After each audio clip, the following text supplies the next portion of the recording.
అందరికీ నమస్కారం, welcome to my vision. So ఈ రోజు ఈ వీడియోలో డిఎస్సికి సంబంధించి ఇప్పటి వరకు ఆంధ్ర రాష్ట్రంలో ఎన్ని నోటిఫికేషన్స్ వచ్చాయి, అలాగే అందులో కూడా ఉమ్మడి ఆంధ్రప్రదేశ్ లో ఎన్ని వచ్చాయి, రాష్ట్రం విడిపోయిన తర్వాత ఎన్ని వచ్చాయి, మరీ ముఖ్యంగా ఎవరి హయాంలో ఎన్ని నోటిఫికేషన్లు వచ్చాయనే అంశం మీద ఈ వీడియో చేయడం జరిగింది. మరి జెన్యూన్ గా ఈ వీడియో మొత్తం చూసిన తర్వాత ఎక్కడ స్కిప్ చేయకుండా చివరి వరకు చూసి ఈ వీడియో మీద మీ అభిప్రాయం ఏంటనేది కింద ఉన్న కామెంట్ బాక్స్ రూపంలో తెలియజేస్తారని ఆశిస్తూ, మరి మన ఛానల్ ఇప్పటి వరకు ఎవరైనా సరే సబ్స్క్రైబ్ చేయకుండా ఉండుంటే ఖచ్చితంగా మన ఛానల్ సబ్స్క్రైబ్ చేసి ఈ వీడియోని మరింత మందికి చేరువడం కోసం వీడియో షేర్ చేసి లైక్ చేస్తారని ఆశిస్తూ వీడియోలోకి వెళ్ళిపోదాం. ముందుగా అసలు డిఎస్సి అంటే ఏంటి, ఎవరికైనా దాని అబ్రివేషన్ తెలుసా? తెలిస్తే కింద కామెంట్ బాక్స్ లో డిఎస్సికి సంబంధించి ఆ అబ్రివేషన్ ఏంటనేది మెన్షన్ చేయండి. సో నేను చెప్తా ఉన్నా, డిఎస్సి అంటే డిస్ట్రిక్ట్ సెలక్షన్ కమిటీ. సో దీని ద్వారా ఏం చేస్తారు అంటే ప్రభుత్వ పాఠశాలలో విద్యను బోధించే వాళ్ళని, గురువుల్ని, అంటే మనందరికీ అర్థమయ్యే భాషలో టీచర్స్ ని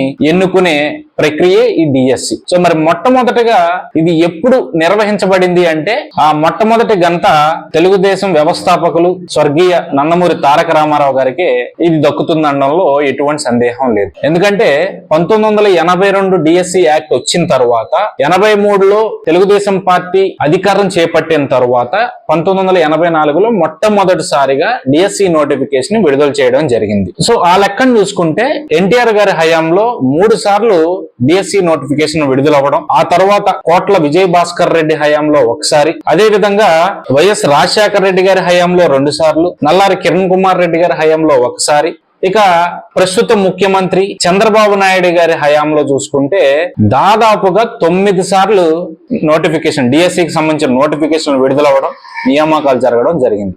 సో మొత్తం మీద మన హిస్టరీ చూసుకుంటే నారా చంద్రబాబు నాయుడు గారు ముందు వరుసలో ఉన్నారు ఈ డిఎస్సికి సంబంధించి నోటిఫికేషన్ విడుదల చేయడంలో కావచ్చు, అదే విధంగా డిఎస్సి ద్వారా నియామకాలు చేయడంలో కావచ్చు. సో మరి ఎప్పుడెప్పుడు ఇవి జరిగినాయి అనేది కనుక మనం చూసుకుంటే ఉమ్మడి ఆంధ్రప్రదేశ్ లో 13 సార్లు డిఎస్సి నోటిఫికేషన్ విడుదలైతే రాష్ట్రం విడిపోయిన తర్వాత అంటే 2014 తర్వాత దాదాపుగా 4 సార్లు డిఎస్సి నోటిఫికేషన్ విడుదలవడం జరిగింది. అంటే 4 సార్లు విడుదలైనప్పటికీ కూడా 3 సార్లు మాత్రమే కండక్ట్ చేయడం జరిగింది, ఉద్యోగ నియామకాలు జరిగింది. సో మొదటిగా మనం చూసుకుంటే 1982 ఎడ్యుకేషన్ యాక్ట్ ప్రకారం 1984లో డిఎస్సి నోటిఫికేషన్ విడుదలైన తర్వాత ఎన్టీఆర్ గారి హయాంలో 1984, అలాగే 1986, ఆ తర్వాత 1989లో అంటే 3 సార్లు ఎన్టీఆర్ గారి హయాంలో ఈ డిఎస్సి నోటిఫికేషన్ విడుదలవడం జరిగింది.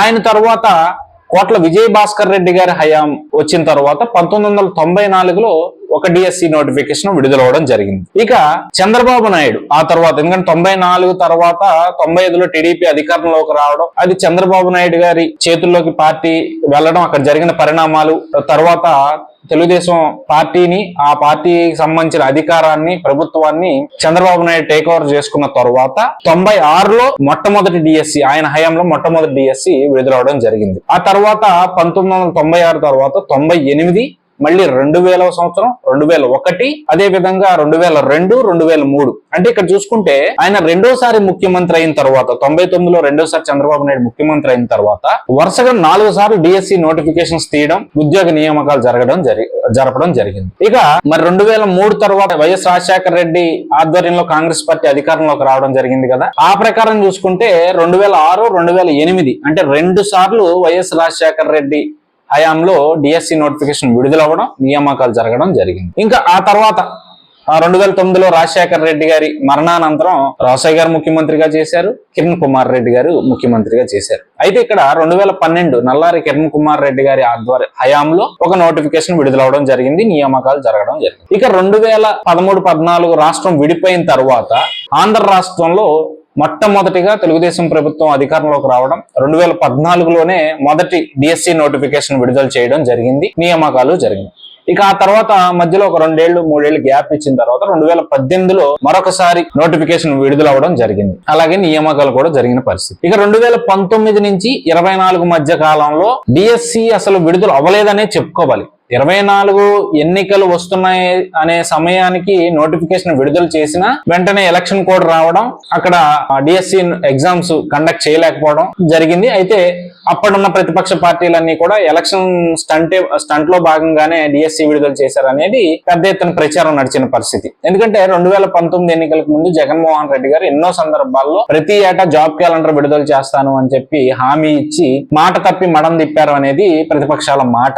అది ఆ ఎలక్షన్ సమయంలో నోటిఫికేషన్ ఇచ్చేసరికి అది ఇంకాస్త ప్రతిపక్షాలకి బలాన్ని చేకూర్చిందనే చెప్పుకోవాలి. ఇక 2024 ఎన్నికల సమయంలో మేము అధికారంలోకి రాగానే ఖచ్చితంగా డిఎస్సి విడుదల చేస్తాము, ఉద్యోగ నియామకాలు చేస్తాము అని చెప్పి ఏదైతే కూటమి ప్రభుత్వం చెప్పిందో దానికి అనుగుణంగానే 2025లో డిఎస్సి నోటిఫికేషన్ విడుదలవ్వడం, ఏప్రిల్ మే సమయంలో అలాగే ఎగ్జామ్స్ కండక్ట్ చేయడం కూడా జరిగింది. దానికి సంబంధించిన రిజల్ట్స్ కూడా ఈ రోజు వచ్చేసిన పరిస్థితి కనిపిస్తా ఉంది. అలాగే రిజల్ట్స్ వచ్చిన తర్వాత వెరిఫికేషన్ కూడా ఏదైతే సర్టిఫికేట్స్ సంబంధించి డిఎస్సిలో సెలెక్ట్ అయిన అభ్యర్థులు ఎవరైతే ఉన్నారో 16,347 మంది అభ్యర్థులు ఎవరైతే ఉన్నారో వాళ్ళ సర్టిఫికేట్లకు సంబంధించి కూడా వెరిఫికేషన్ పూర్తవడం, అదే విధంగా వీలైనంత త్వరగానే నాకు తెలిసిన సమాచారం ప్రకారం ఈ రోజు రాత్రి లోపు గానీ లేదా రేపు మరో 24-48 గంటల లోపు గానే కాల్ లెటర్స్ కూడా రాబోతున్నాయి అనేది ప్రభుత్వం తరపు నుంచి కూడా వినిపిస్తున్న మాట.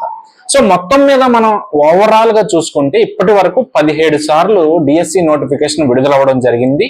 17 సార్లు 3 సార్లు స్వర్గీయ నందమూరి తారక రామారావు గారు అయితే, అలాగే స్వర్గీయ కోట్ల విజయ భాస్కర్ రెడ్డి గారు ఒకసారి, స్వర్గీయ వైఎస్ రాజశేఖర రెడ్డి గారు 2 సార్లు, అలాగే నల్లారి కిరణ్ కుమార్ రెడ్డి గారు ఒకసారి, వైఎస్ జగన్మోహన్ రెడ్డి విడుదల చేసినప్పటికీ కూడా అది లెక్కల్లోకి రాని పక్షంలో సో దాన్ని అసలు లెక్క పెట్టన అవసరం లేదనేది అందరూ చెప్పుకుంటున్న విషయం. ఇక అత్యధికంగా చంద్రబాబు నాయుడు గారి హయాంలో 9 సార్లు డిఎస్సి నోటిఫికేషన్ విడుదలవడం, నియామకాలు జరగడం జరిగింది. సో ఇది ఓవరాల్ గా ఆంధ్ర రాష్ట్రంలో డిఎస్సికి సంబంధించిన డేటా అన్నమాట. నేను చెప్పాలనుకున్న పాయింట్ ఏంటి అంటే పార్టీలు మారినా ప్రభుత్వాలు మారినా ప్రభుత్వ ఉద్యోగాల నియామకం మాత్రం ఎక్కువ సార్లు తెలుగుదేశం హయాంలోనే జరిగింది అనేది మనకి డేటా అంతా చూసుకుంటే చాలా క్లియర్ కట్ గా అర్థమవుతా ఉంది. సో ఇప్పుడు మేము ప్రభుత్వ ఉద్యోగుల పక్షం అని చెప్పుకునే మిగిలిన రాజకీయ పార్టీలన్నీ కూడా ఈ డేటా చూసుకుంటే వాళ్ళ దగ్గర సమాధానం లేదనేది ఇక్కడ చాలా సుస్పష్టంగా అర్థమవుతున్న పరిస్థితి. ఏదేమైనా